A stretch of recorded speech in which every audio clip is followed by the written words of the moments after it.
ఓం సదాశివసమారంభాం వ్యాసశంకరమధ్యమాం అస్మదాచార్యపర్యంతాం వందే గురుపరంపరాం.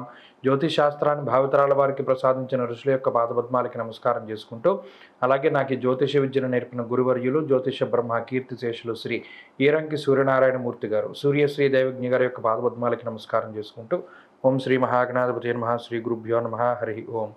వీక్షకులందరికీ నమస్కారం.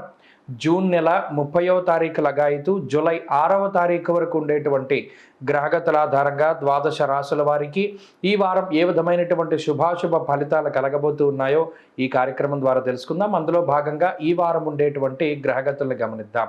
ఈ వారంలో కుజగ్రహం మేషరాశి యందు సంచారం చేస్తూ ఉండగా, వృషభ రాశి యందు గురువు, మిథున రాశి యందు రవి శుక్రుల యొక్క సంచారము, కర్కాటక రాశి యందు బుధుడు, అలాగే కేతువు కన్యారాశి యందు, కుంభమందు శనేశ్వరుడు వక్రించి సంచారం చేస్తూ ఉన్నారు, మీనమందు రాహు సంచారం చేస్తూ ఉన్నారు. ఇటువంటి సందర్భంలో చంద్రుడు మేషం, మీనం, వృషభం, మిథున రాశుల యందు సంచరించబోతూ ఉన్నారు. ఈ వారంలో ద్వాదశ రాశుల వారికి ఏ విధమైనటువంటి శుభాశుభ ఫలితాలు కలగబోతున్నా తెలుసుకుందాం. అందులో భాగంగా మిథున రాశి వారికి ఈ వారం సాధారణమైనటువంటి గ్రహస్థితి గోచరిస్తూ ఉన్నది. అయితే గత వారంతో పోల్చుకుంటే కొంత అనుకూలించేటువంటి గ్రహాల యొక్క సంఖ్య పెరగడం అనేటువంటిది ఒక మంచి పరిణామంగా చూడవచ్చును. ప్రత్యేకించి జన్మరాశి యందు శుక్రుని యొక్క సంచారము, లాభమందు కుజుడు, దశమ కేంద్రమందు రాహువు, 2వ స్థానమందు బుధుడు, అలాగే చంద్రబలం ఈ వారం ఉండడం, 5 గ్రహాల తాలూకు అనుకూలతలు అనేటువంటివి ఈ రాశి వారికి కొంత మంచి విషయంగా చెప్పవచ్చును. అయితే జన్మరవి, వ్యయస్థానమందు గురుడు, ఈ 2 గ్రహాలు కూడా కొంత ఎక్కువగా పీడించేటువంటి గ్రహాలుగా మనం చెప్పుకోవచ్చు. అయితే ఈ గ్రహస్థితి ఆర్థికంగా మనం గనక చూసుకున్నట్టయితే మిథున రాశి వారికి కొన్ని కొత్త అవకాశాలని ప్రసాదిస్తుంది.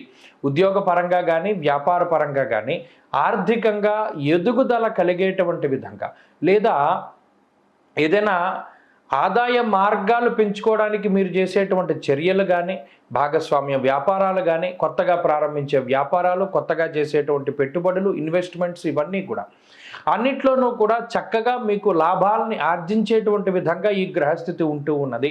ప్రత్యేకించి అదృష్ట లక్ష్మి అనేటువంటిది ఈ వారం మిథున రాశి వారిని వరిస్తుంది. కాబట్టి వారు ఏది తలపెట్టినా కూడా దిగ్విజయంగా, ముఖ్యంగా ఆర్థికంగా మీకు ఏదైనా ఒక మంచి జరిగేటువంటి విధంగా ఈ గ్రహస్థితి ప్రోత్సహిస్తూ ఉంటుంది.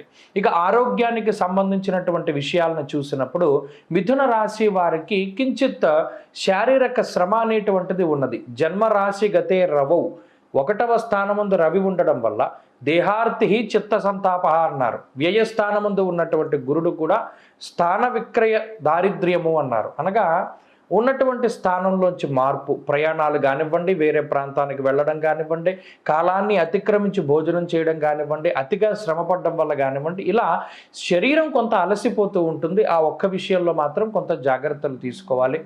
అలాగే కుటుంబానికి సంబంధించినటువంటి విషయాలు మాత్రం సానుకూలంగా గోచరిస్తూ ఉన్నాయి. ప్రత్యేకించి కుటుంబ సభ్యుల యొక్క ఆదరాభిమానాలు, వారి యొక్క ప్రేమ, ఇవన్నీ కూడా చక్కగా మీకు లభించేటువంటి పరిస్థితులు గోచరిస్తూ ఉన్నాయి. ఆనందదాయకమైనటువంటి వాతావరణం ఉంటుంది. అలాగే ఉద్యోగ వ్యాపారాలకి సంబంధించినటువంటి విషయాలను చూస్తే ఉద్యోగపరంగా మిథున రాశి వారికి ఒక గొప్ప అవకాశం లభించేటువంటి వారంగా ఈ వారాన్ని చెప్పుకోవచ్చును. ఉద్యోగంలో ఎదుగుదల కోసమై, ప్రమోషన్ల కోసమై, లేదా వ్యాపార పరంగా లాభాలని ఆర్జించడానికై, ఏదో ఒక రకంగా ఆదాయం పెరగడానికని ఈ వారంలో కొన్ని ప్రత్యేకమైనటువంటి అవకాశాలు మీకు రావడానికి ఆస్కారం ఉంటుంది. విద్యార్థులకి గ్రహగతులు చాలా అనుకూలంగా ఉన్నాయి. అలాగే స్త్రీలకి కూడా ఈ గ్రహస్థితి చాలా మంచి చేస్తూ ఉంటుంది. మంచి ఆలోచనలు, ఒక మంచి దృక్పథంతో మీరు ప్రారంభించేటువంటి ప్రతి పని కూడా మంచి విజయాన్ని సాధించి పెడుతుంది. అలాగే గతంలోనూ ఇప్పుడు ఉన్నటువంటి గ్రహస్థితికి కూడా ఆలోచన తీరులో స్త్రీలలో ప్రత్యేకించి మార్పులు వస్తూ ఉంటాయి. మిథున రాశి వారి ఈ వారంలో మరింత అనుకూలమైనటువంటి ఫలితాలని సాధించడానికై సూర్యారాధన చేస్తూ ఉండడం చెప్పదగినటువంటి సూచన. ఆదిత్య హృదయ స్తోత్ర పారాయణం ప్రతిరోజు చేయడం మంచి ఫలితాన్ని ఇస్తుంది. ఈ వారంలో కలిసొచ్చేటువంటి రోజు మంగళవారంగా చెప్పవచ్చును. అదృష్ట సంఖ్య 2, అదృష్ట వర్ణము లేత ఎరుపు రంగు. తదుపరి కర్కాటక రాశి.